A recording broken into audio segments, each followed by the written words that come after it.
हाँ जी, नमस्कार। कैसे हैं आप लोग सभी। तो भाई फाइनली रेलवे की एक और वैकेंसी आ चुकी है, यानी नोटिफिकेशन जारी हो चुका है। इस वर्ष में 5 भर्तियां रेलवे की आपको देखने को मिलेगी। उसमें सबसे पहली थी ALP assistant loco pilot, second technician, इसके बाद आरपीएफ, इसके बाद आरपीएफ का सब इंस्पेक्टर और कांस्टेबल, इसके बाद एनटीपीसी और उसके बाद ग्रुप डी। तो सेकंड भर्ती का नोटिफिकेशन जारी हो चुका है। एग्जाम कैलेंडर तो पहले ही आ गया था।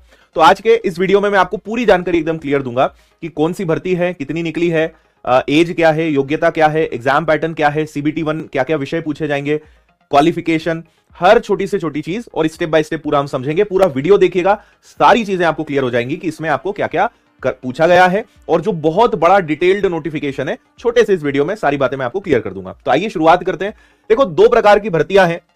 टेक्नीशियन मतलब ऑब्वियसली बात है कि आपके पास टेक्निकल डिग्री होना चाहिए, डिप्लोमा या डिग्री होना चाहिए, तभी आप इसमें फॉर्म भर पाएंगे। 2 प्रकार की भर्तियां हैं। हालांकि आप यहां पे देख सकते हैं टेक्नीशियन का जो जॉब है वो रेलवे ने अपने ऑफिशियल नोटिफिकेशन में ही दिखाया है ना। और एग्जाम कब होगी वो भी सब चीजें मैं बताऊंगा, चिंता ना करें। तो देखिए, सो भाई फॉर्म भरने की तिथि क्या है? 9 मार्च। लास्ट डेट इसकी क्या है? तो पूरा 1 महीना आपको मिलेगा। 8 अप्रैल इसकी अंतिम तिथि है। उसके बाद अगर कुछ संशोधन करना है तो 9 अप्रैल से 18 अप्रैल के बीच में आप संशोधन कर सकते हैं। 2 प्रकार की वैकेंसीज हैं, टेक्नीशियन ग्रेड 1 सिग्नल वाला और एक टेक्नीशियन ग्रेड 3 है जिसके अंदर सब कुछ मिक्स रहेगा। और योग्यता बताते समय मैं आपको सारी बातें बताऊंगा।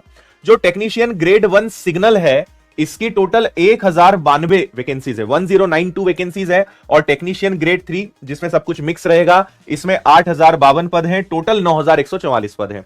और रेलवे ने इस बार भी 3 साल का एज रिलैक्सेशन सबको दिया है।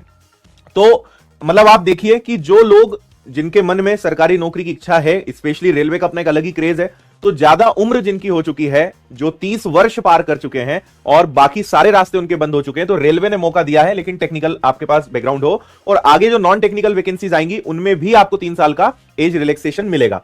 तो 18 से 36 वर्ष उम्र रखी गई है और बाकी कैटेगरी वाइज रिलैक्सेशन और एडिशनल है, वो अलग है, वो बताऊंगा मैं आपको।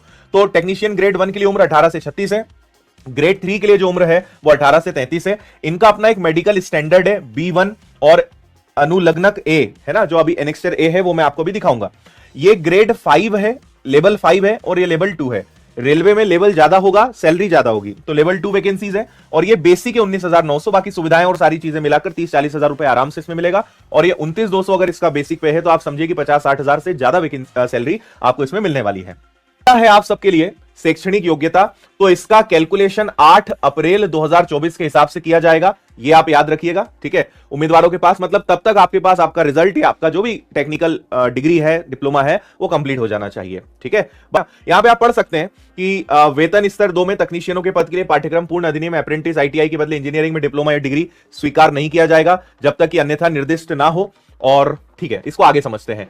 देखिए, आपको अगर ये समझना है कि मेडिकल स्टैंडर्ड क्या है, किसके लिए क्या, मेनली इसमें विजन का खेल होता है ना। आई आपका मेन इसमें रहता है, बाकी सब तो ठीक है। तो आप A3 में पढ़ सकते हैं, शारीरिक रूप से हर तरह से फिट। उसके अंतर्गत यहाँ पे चश्मा, विजन, ऐसा नहीं कि चश्मा लगा हुआ है तो आप फॉर्म नहीं भर सकते या सिलेक्ट नहीं हो सकते, लेकिन उसकी अपनी लिमिट है। तो ये डिटेल में सब लिखा हुआ है। जिसमें B1 लिखा है उसके लिए क्या शर्तें हैं, जिसमें B2 लिखा है उसके लिए क्या शर्तें हैं, और जिसमें A3 है उसके लिए क्या है। आप वीडियो को रोककर आराम से पढ़ लीजिएगा किसके लिए क्या मांगा गया है, ठीक है। एज के बारे में बता दूं मैं, इसमें कंफ्यूज मत होना। पहले 18 से 33 मांगा जाता था, लेकिन इस बार सबको 3 साल का रिलैक्सेशन दिया है और आपकी उम्र की गणना जो है वो 1 जुलाई के हिसाब से की जाएगी। पहले ग्रेड 3 के लिए 18 से 30 होता था, 3 साल का यहाँ पे एक्स्ट्रा रिलैक्सेशन है और यहाँ लिखा हुआ भी है। लेकिन कैटेगरी वाइज और आपको रिलैक्सेशन मिल रहा है ना। तो SC ST के उम्मीदवारों को 5 साल का extra relaxation, OBC non creamy layer students के लिए और 3 साल का है। बाकी एक्स सर्विसमैन, उनमें फिर कैटेगरी सबका यहां पे डिटेल लिखा हुआ है और ये दोनों के लिए मान्य है। अगर ग्रेड 3 के लिए बात करें तो वहां पे भी 5 साल का है, ओबीसी के लिए बात करें तो वहां पे 3 साल का है, फिर एक्स सर्विसमैन है, उन सबका यहां पे दिया हुआ है। क्लियर है यहां तक? आगे लेकर चलते हैं। अगला है यहां पे फॉर्म भरने का, तो 500 रुपए और वो ठीक है 250 रुपए है, इसको हम छोड़ते हैं, कोई खास नहीं है। हाँ, जो भर्ती प्रक्रिया है वो समझ लीजिए कि चरण क्या रहेंगे, स्टेप्स क्या रहेगी। सबसे पहले आपका कंप्यूटर बेस्ड टेस्ट रहेगा, ठीक है। उसमें क्या पूछा जाएगा मैं बता रहा हूं। इसके बाद केवल एक ही एग्जाम इसमें होना है, CBT 1। इसके बाद आपका डॉक्यूमेंट वेरिफिकेशन और मेडिकल, ये दोनों साथ में रहेंगे और उसके बाद सीधी आपको जो है ज्वाइनिंग मिल जाएगी। इसके अलावा कुछ नहीं, मतलब सिंगल एग्जाम है, एक ही एग्जाम होगा और आपका पेपर डन, ठीक है। आगे बढ़ते हैं। अब सबसे पहले समझते हैं कि लेवल 5 यानी जो आपका टेक्नीशियन ग्रेड 1 सिग्नल है, इसका पेपर दोनों के लिए आपको अलग अलग अप्लाई करना पड़ेगा, एक ही से नहीं होगा, दोनों के लिए अलग अलग अप्लाई करना पड़ेगा। आरआरबी आपको चुनना पड़ेगा, ये सब काम आपको करने पड़ेंगे। अलग अलग आरआरबी मत चुनना, ज्यादा फॉर्म मत भरना, रिजेक्ट हो जाएगा, लिखा हुआ है नोटिफिकेशन में, इसलिए एक बार अच्छे से सोच विचार के करना। ग्रेड 1 सिग्नल के लिए 100 प्रश्न का पेपर होगा, 1.5 घंटे 90 मिनट का समय मिलेगा। रेलवे 1/3 की नेगेटिव मार्किंग करता है, ये आपको पता है। देखो यहां पे सिलेबस दिया हुआ है, सिलेबस के पहले हम ये समझते हैं कि जो ग्रेड 1 सिग्नल है उसमें पूछा क्या जाएगा, फिर सिलेबस पे बात करते हैं। तो पहला सामान्य जागरूकता, जिसको कहते हैं हम जीएस, इसके मात्र 10 सवाल आएंगे, 10 अंक। इसके बाद आपका रीजनिंग हो जाएगा, जिसके मात्र 15 सवाल हैं। कंप्यूटर और कंप्यूटर से रिलेटेड जो टॉपिक्स हैं उसके 20 प्रश्न रहेंगे। अंक शास्त्र यानी ये आपका मैथ्स हो जाएगा, इसके आपके 20 प्रश्न रहेंगे। बुनियादी विज्ञान और इंजीनियरिंग यानी बेसिक साइंस जो है, फंडामेंटल साइंस जो है, और इंजीनियरिंग, इसके 35 क्वेश्चंस रहेंगे। और टोटल आपके पास 100 क्वेश्चन है, 100 नंबर का पेपर है, 90 मिनट का समय है, 1/3 की नेगेटिव मार्किंग है। आपको अगर यह जानना है कि किसमें क्या क्या टॉपिक्स रहेंगे तो ये लिखा हुआ है, और हमने जो टेलीग्राम है हमारा, उस पे हिंदी और इंग्लिश में नोटिफिकेशन डाल दिया है, तो आप वहां से डाउनलोड करके सब चीजें इंग्लिश में भी आप पढ़ सकते हो, हिंदी में तो मैं आपको दिखा ही रहा हूं। तो सामान्य जागरूकता यानी जीएस, और जीएस में भाई सब कुछ आएगा। मैं हमेशा कहता हूं जीएस मतलब इतिहास, भूगोल, संविधान और science, current affairs, static GK, economics, ये सब मिलाकर आपका क्या है, जीएस है ना। रीजनिंग है तो उसमें तो आपको कोई दिक्कत ही नहीं है। इसके अलावा कंप्यूटर है तो कंप्यूटर में भी कोई दिक्कत नहीं है, MS office, input device, output device, networking और ये सब है। और इसके अलावा आपका मैथ्स है तो मैथ्स में आपका दोनों रहेगा, अरिथमेटिक भी और एडवांस भी, और इसमें एडवांस का थोड़ा रोल ज्यादा ही रहेगा। ठीक है, यहां सारे टॉपिक्स आपको दिए हुए हैं। तो ये हो गया भाई आपका टेक्नीशियन ग्रेड 1 वाले का पैटर्न। अब चलते हैं ग्रेड 3, दोनों में लगभग सेम ही है। यहां भी आपका टेक्नीशियन ग्रेड 3 का 100 प्रश्न रहेंगे, 90 मिनट, 1.5 घंटे का समय रहेगा, 1/3 की नेगेटिव मार्किंग है। आगे चलते हैं, टॉपिक्स के पहले हम देखें, अंक शास्त्र यानी मैथ्स के 25 सवाल रहेंगे, अच्छा वेटेज है। रीजनिंग के भी 25 सवाल रहेंगे, और ज्यादातर विद्यार्थी जो हैं वो इसका फॉर्म भर सकते हैं, है ना। ठीक है, तो मैथ्स रीजनिंग 25 हो गए। यहां पे सामान्य विज्ञान यानी साइंस रहेगा, जिसके 40 प्रश्न रहेंगे, और जीएस के यहां पे मात्र 10 सवाल रहेंगे। यानी मैथ्स, रीजनिंग और साइंस, इन 3 विषय में ही आप खेल सकते हो। 90 प्रश्न तो इन 3 के हैं। जीएस के मात्र 100 सवाल हैं, 10 सवाल हैं, टोटल 100 प्रश्न, 1.5 घंटे का समय, 1/3 की नेगेटिव मार्किंग, और एक ही सिंगल एग्जाम है। इसी पे करो या मरो वाला काम है, इसमें जो आपने कर लिया वो कर लिया, ये ध्यान रखिए, है ना।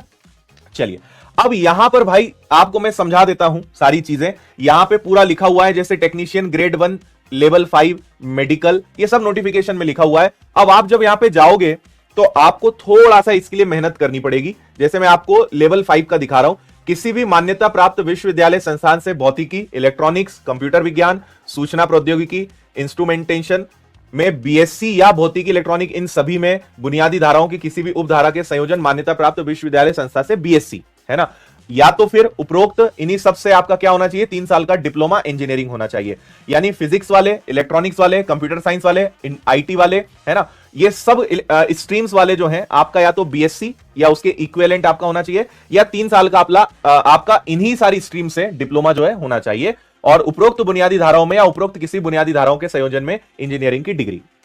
ठीक है, तो ये लेवल 5 की क्वालिफिकेशन हो गई। अब अगर बात करें टेक्नीशियन ग्रेड 3 लेवल 2, अब इसमें कई सारे, ब्लैक स्मिथ है तो ब्रिज है, कैरेज और वैगन है, क्रेन चालक है, डीजल इलेक्ट्रिकल है। तो सबके लिए आपके पास जिस प्रकार का बैकग्राउंड है, जिस प्रकार की स्ट्रीम है, उसके आधार पर आप यहां पर अप्लाई कर पाएंगे, है ना। तो यहां पर आप समझे मैट्रिकुलेशन या एसएसएलसी प्लस एनसीवीटी या एससीवीटी के मान्यता प्राप्त संस्थानों से फोर्जर और हीट ट्रीटर, फाउंड्री मैन, अब यह शब्द टेक्निकल है, मैं इनसे बहुत ज्यादा वाकिफ नहीं हूं, तो ट्रेड्स, इन सब में आईटीआई अगर आपका है, या फिर आपका यहां पे अप्रेंटिस आपका करा हुआ है, यानी मैट्रिकुलेशन और उपरोक्त बताए गए ट्रेड्स में कोर्स पूर्ण एक अप्रेंटिसशिप है अगर आपकी, तो ये कर सकते हो। यानी आईटीआई के बेस पे आप ग्रेड 3 का भर सकते हैं। और अगर आपका इंजीनियरिंग या बीएससी यानी ग्रेजुएशन में आपका अगर टेक्निकल बैकग्राउंड है, तो आप लेवल 2 यानी जो टेक्नीशियन ग्रेड 1 है उसका फॉर्म भर सकते हैं। मोटा मोटा ऐसा हम कह सकते हैं। दोनों के लिए अलग अलग अप्लाई करना पड़ेगा, दोनों के एग्जाम सेपरेट होंगे। एक आपका सवाल है कि सर एग्जाम कब होगा, ये तो बताओ। तो मैं आपको बताऊं, इन्होंने नोटिफिकेशन में एग्जाम के बारे में कोई जिक्र नहीं करा है, बट आपको याद हो तो इन्होंने एक पूरा पहले एक शॉर्ट नोटिस निकाला था जिसमें सारी स्टेप्स बताई थी। तो इसके बारे में जो उन्होंने उस समय लिखा था, जो अलग से टेक्नीशियन का शॉर्ट नोटिस निकाला था, उसमें इन्होंने कहा था कि इसका एग्जाम अक्टूबर से दिसंबर तक चलेगा 2024, यानी ये 2024 की रेलवे की आखिरी एग्जाम होगी। इसके अलावा एनटीपीसी ग्रुप डी, ये इन नोटिफिकेशन इस साल निकलेगा 2024 में, लेकिन एग्जाम इसकी अगले साल होगी 2025 में। लेकिन टेक्नीशियन का एग्जाम जो है वो आपको 2024 के अंत तक देखने को मिलेगा। नोटिफिकेशन में डेट नहीं है, लेकिन रेलवे ने जो ऑफिशियल शॉर्ट नोटिस निकाला था उसमें बताया था कि एग्जाम इसका अक्टूबर से दिसंबर में होना है। मतलब आपके पास बहुत ज्यादा समय है, more than enough time railway इस बार आपको दे रहा है, तो ये आपको क्लियर हो गया होगा, है ना। फिर भी आप अगर चाहते हैं और डिटेल में, तो ये सब कुछ यहां पे आपके लिए मैं छोड़ रहा हूं, आप आराम से वीडियो को रोक के ये पढ़ लीजिएगा, क्योंकि बहुत चीजें हैं, है ना। डीजल, मैकेनिकल, इलेक्ट्रिकल टीआरएस, है ना, ईएमयू, फिटर, पीवे, फिर इसके बाद रेफ्रिजरेशन, एयर कंडीशनिंग, फिर riveter, signal, track machine, turner, welder. तो आपने जिस स्ट्रीम से संबंधित डिप्लोमा, आईटीआई या डिग्री लिया है, उस आधार पर आप फॉर्म भर सकते हैं। ठीक है भाई, ये एक बार अच्छे से आप देख लीजिएगा। तो ये सारी इंफॉर्मेशन हो गई टेक्नीशियन के बारे में। मुझे उम्मीद है कि सारे आपके प्रश्नों का जवाब आपको अधिकतर मिल गया होगा। हालांकि इसमें अगर क्वालिफिकेशन की बात की जाए तो वो अपने आप में 1 घंटे का वीडियो है, अगर पूरा डिटेल में आपको मैं बताऊं ये सारी चीजें, है ना। मेडिकल की बात की जाए तो वो अपने आप में आधे घंटे का टॉपिक है। अगर आप चाहते हैं इसमें और क्लैरिटी तो आप मुझे बताइएगा, तो हम क्वालिफिकेशन और मेडिकल इस पे अलग से वीडियो के माध्यम से बात कर लेंगे, क्योंकि ये अपने आप में बड़े टॉपिक्स हैं, है ना। बट मोटा मोटा जो सारी इंफॉर्मेशन आपको क्लियर होनी चाहिए थी वो मैंने आपको समझा दी है, और मुझे लगता है कि आपके मैक्सिमम डाउट्स तो इससे क्लियर हो गए होंगे। उठाएं, ठीक है। चलिए, उम्मीद है सारी चीजें क्लियर हो गई होंगी। जाते जाते लाइक जरूर करिएगा, और कोई डाउट्स है, क्वेश्चंस हैं, कमेंट कर दीजिएगा। अलग से वीडियो बना के मैं जानकारी और दे दूंगा, उसमें जुड़िएगा। थैंक यू, जय हिंद।